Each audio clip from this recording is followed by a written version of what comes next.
Good morning students.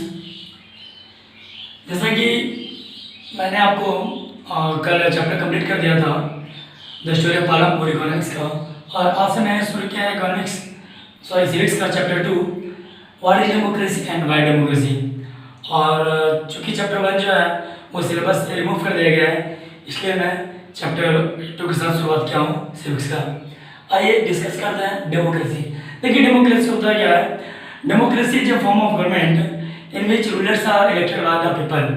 Democracy क्या एक सरकार का एक ऐसा रूप है जहाँ पे जनता जो है वो सरकार को चुनती है, और लोकतंत्र में बहुत सारे रूल्स रेगुलेशन होते हैं जो जनता के हक में किए जाते हैं। और यहाँ पे जो भी काम होता है जनता के लिए होता है, जनता के फायदे के लिए किया जाता है ताकि हमारा देश डेवलप हो सके। यहाँ पर टॉपिक हमारा Myanmar where the army rules dictator Pinochet rules in Chile और president Nkrumah rule in Ghana was not democratic, they were not chosen by people. देखिए म्यांमार में जहाँ पर मिलिट्री रूल था, फिर चिली में भी पिनोसे का शासन था जो पूरी तरह से डिक्टेटर था, और घाना में एनकुम्रास का शासन था। और ये तीनों जगह जो था वो नॉन डेमोक्रेटिक था। वहाँ पे कोई भी चीज़ ऐसा नहीं था जो जनता के हक में हो, और वहाँ पे लोग अपने मनमानी करते थे। इसलिए ये तीनों जगह जो है म्यांमार हो गया या फिर चिली हो गया या फिर घाना, वहाँ का जो कंडीशन था वो नॉन डेमोक्रेटिक था, जो कि जनता द्वारा नहीं चुने गए थे। Next, hereditary king like the king of Nepal and Saudi Arabia are also not democratic rules. They rule because they were born into noble families. देखिए हेरेडिटरी किंग मतलब था वंशानुगत राजा, मतलब राजा मर गया तो उसके बाद उसके पुत्र राजा बनेंगे। तो ये आपका कंडीशन था सऊदी अरेबिया में, जहाँ पे डेमोक्रेटिक रूल्स नहीं था। और वे लोग रूल इसलिए करते थे क्योंकि वे लोग नोबल फैमिली से बिलोंग करते थे, उनका जन्म नोबल फैमिली से हुआ था, इसलिए वे लोग वहाँ पे हेरेडिटरी रूल्स को लागू किए थे। जो आपको नेक्स्ट है, in a democracy final decision making power must rest with those elected by people. देखिए लोकतंत्र में जो अंतिम निर्णय है वो उसके द्वारा लिया जाता है जो जनता द्वारा चुने जाते हैं। इन Pakistan President Musharraf has power to dismiss national and state assemblies, so the final powers rest with the armies and the general himself. We cannot call it a democracy. देखिए पाकिस्तान में क्या होता है कि जनरल परवेज मुशर्रफ जो थे वो मिलिट्री ऑफिसर्स थे, और सत्ता जो था उनके हाथों में था, और वो वहाँ पर एक तरह से डिक्टेटर रूल आप कर सकते हो।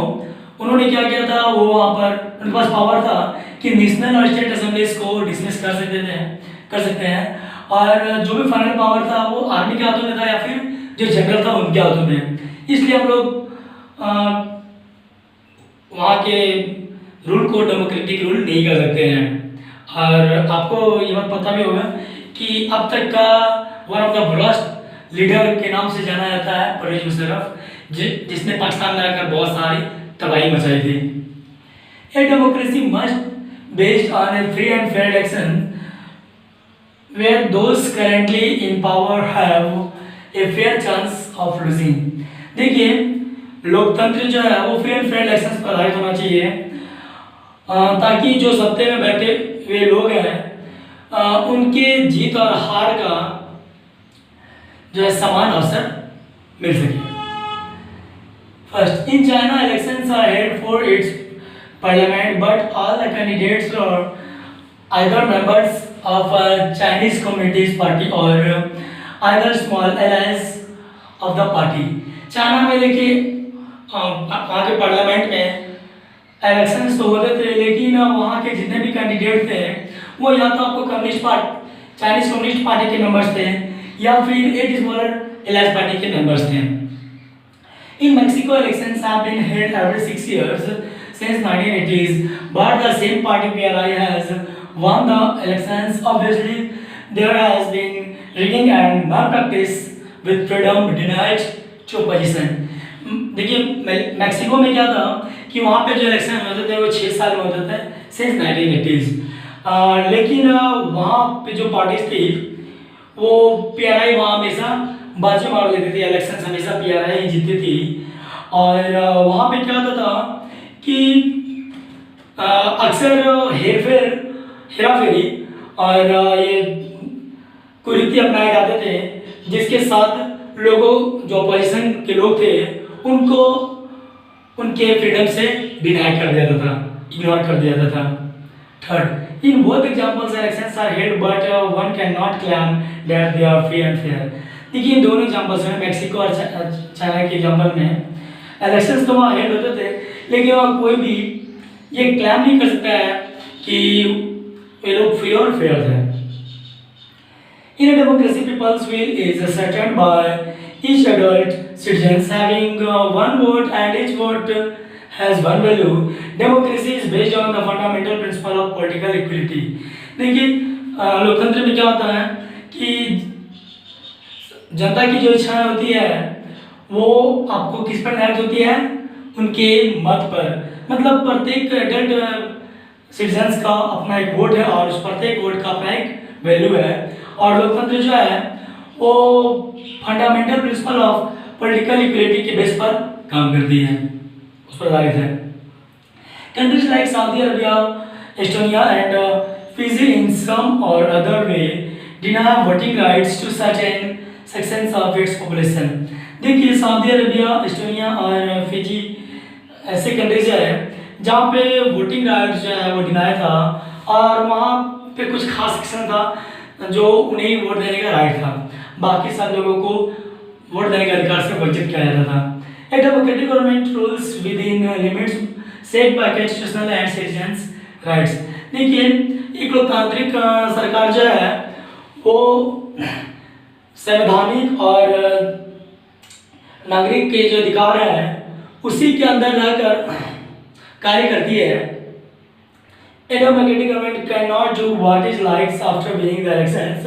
It has to respect certain basic rules and it accountable not only to the people but also to other independent officials. देखिए एक लोकतांत्रिक सरकार जब वो इलेक्शन जीतती है तो उसके बाद वो अपने इच्छानुसार काम नहीं करती है, और इसके लिए उसे क्या करना पड़ता है, कुछ सर्टेन बेसिक रूल्स होते हैं उसका रिस्पेक्ट करना पड़ता है, और उसको केवल जनता के लिए अकाउंटेबल नहीं होना पड़ता है बल्कि उसके साथ कुछ डिपेंडेंट ऑफिसर्स होते हैं, कुछ अधिकारी होते हैं, उसके लिए भी करना पड़ता है। Second, Robert Mugabe is a president of Zimbabwe. He is ruling there for last 38 years, but in many incidences he has behaved in an undemocratic way and even above the law. और Zimbabwe में चलिए बात करते हैं Zimbabwe की।